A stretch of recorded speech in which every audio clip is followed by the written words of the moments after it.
Going into this video, I had some familiarity with the old bass station from the 90s, but I'd never used its modern counterpart. So my experience with this instrument is entirely coming from this new Swifty design, which I think is really beautiful. At Superbooth, Novation had set up a big wall on one side of the room, and over the course of the 3 days of the festival, they had the designer, Ian Swift, create a large mural celebrating both the history of the bass station as well as this new design. When it comes to musical instruments, the way something looks is pretty important to me. As with food, we eat with our eyes first, and if an instrument doesn't look nice, I'm just less likely to want to play it.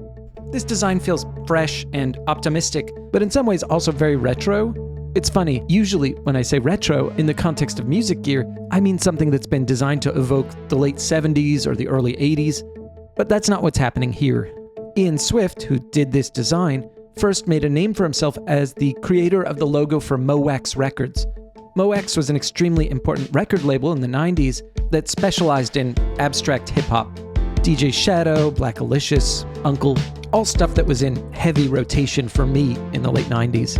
Anyway, a quick walkthrough of Ian Swift's Instagram profile will give you a sense of his design perspectives, which are quite varied. His work on this synth definitely evokes his classic Mo-Wax logo, a logo that's always reminded me of this certain style of old movie poster from the 50s. You know, the ones with the jagged lines and the stylized typefaces. These were all designed by one guy, a famous designer named Saul Bass. And sure enough, in this interview I found, Ian Swift does cite him as an influence, so story checks out. Anyway, it's really novel to see an instrument design that evokes both the 50s and the 90s at the same time. Pretty cool.